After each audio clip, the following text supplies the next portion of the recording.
Georges Seurat, a pioneering French artist, was born in Paris in 1859. He is highly celebrated for pioneering two significant art techniques, pointillism and divisionism. Pointillism is a painting method that involves applying dots of distinct colors with a brush, a technique he developed alongside fellow French artist Paul Signac. This method marked a departure from the broad brushstrokes that had dominated painting for centuries. Divisionism is a technique related to the application of colors, which is designed to have the viewer blend the colors optically, rather than having the artist mix the pigments physically. These innovations not only showcase Seurat's artistic genius, but also his deep engagement with the scientific aspects of art. His systematic approach to painting, described as both a challenge to Impressionism and a scientific application of color theory, positioned him at the forefront of the Neo-Impressionism movement. As a young man, Seurat dedicated his free time to three main pursuits: studying the old masters in museums, acquainting himself with contemporary scientific theories on visual perception at libraries, particularly Michel-Eugène Cuvier's color theory, and observing the diverse array of people at Le Grande Jatte in Paris, who would later feature in his sketches and paintings.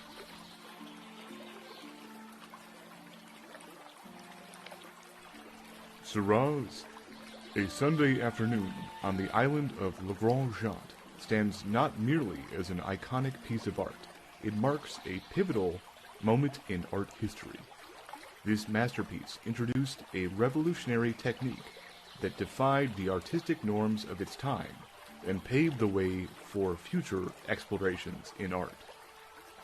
The meticulous process that Seurat employed in its creation reflects his unwavering dedication to his craft and his quest to capture the essence of colored light through divisionist techniques. Challenging Impressionism with a scientific application of color theory, Seurat emerged as a leading figure in the Neo-Impressionism movement, a term coined by art critic Félix Fénéon. Characterized by a meticulous scientific approach to geometric lines, light, and colors, the movement finds a profound expression in Le Grande Jatte. The painting intricately weaves geometric lines, depicted by the shoreline, trees, gentlemen's canes, boat riders' paddles, and horizon walls, with the geometric shapes of a diverse cast of characters, all converging towards a singular, vanishing point on the right, thus achieving a harmonious balance of elements. Furthermore, the attire of the figures critically addresses societal pretenses by underscoring uniformity and rigidity, particularly revealing how the lower classes adopted affordable, ready-made clothing to blend with the higher social echelons. This nuanced portrayal of the figures accentuates their separation, inviting viewers to perceive them as isolated individuals, which subtly comments on social isolation and the complexities of communication. Seurat's exploration of scientific principles in art, especially through his study of color and light, heralded a new trajectory of modern art, influencing movements from Fauvism to Cubism and abstraction. His extensive and labor-intensive process, involving 30 sketches, 28 drawings, and 3 large preparatory canvases, underscores Seurat's pursuit of perfection and his spirit of innovation. The final artwork comprises of a staggering 200,020 dots, and captures the Parisian bourgeois as they enjoyed a leisurely Sunday afternoon in the park of Le Grande Jatte, assembling 48 Parisians seeking a break from the city's heat. The composition also features 3 dogs, a monkey, a butterfly, 8 boats, and 5 parasols.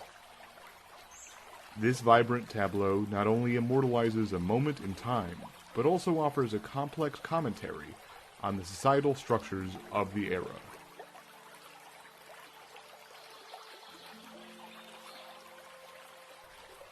Delving deeper into the composition, in this painting, a couple positioned on the right stands as epitomes of bourgeois decorum.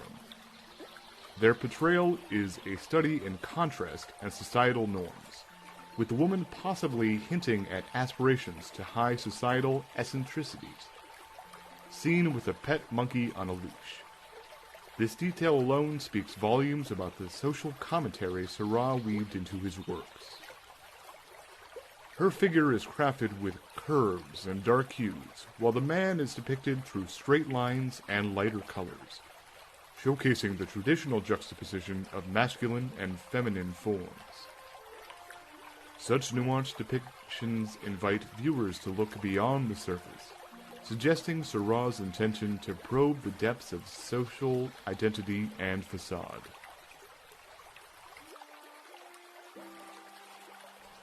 Moving to another segment of the canvas.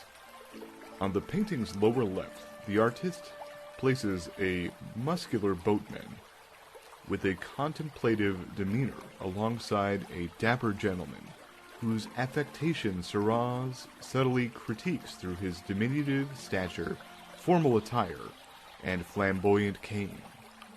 Close by, a woman is portrayed with soft curves, especially with her rounded hat, forming a stark contrast to the men's sharp profiles.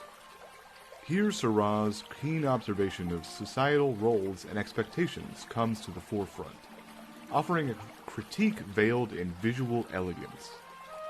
The interplay of light and shadow in their depiction further emphasizes Seurat's mastery over the medium and message.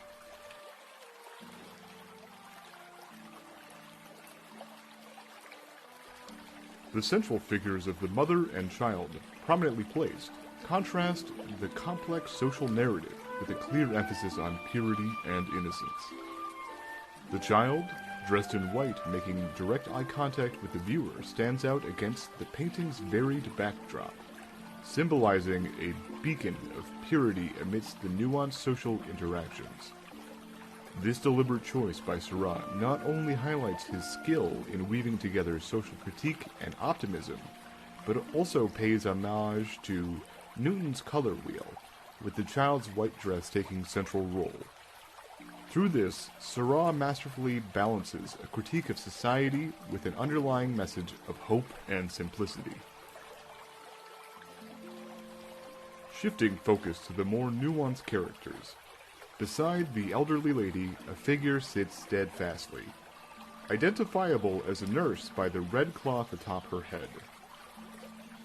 The nurse's depiction is a subtle nod to the often overlooked yet essential roles played by the working class in society. The old lady's aged appearance and drooping shoulders suggest she cannot lift her parasol as the younger woman's do, with the nurse being present there for her.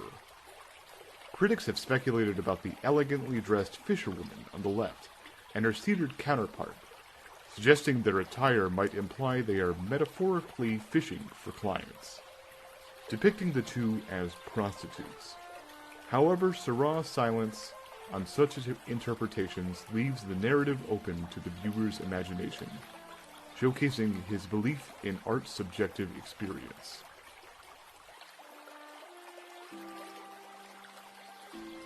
The little girl in the orange dress might be the figure captured in motion, yet she seems suspended in midair, encapsulating a moment of enigmatic stillness. It is as if Seurat aimed at crystallizing time itself, inviting observers to pause and reflect on the scene. Her dynamic presence, highlighted by a diagonal stance, billowing hair, and a sash caught in the breeze, starkly contrasts with the static posture of another child, who sits beneath a geometrically patterned umbrella, appearing passive and closely mirroring her mother's demeanor. This running child, embodying freedom and purpose, seems to pursue an unseen goal. She also anchors a visual triangle, complemented by a frolicking dog nearby and a reddish butterfly aloft to her left, adding a layer of lively depth to the painting's tableau.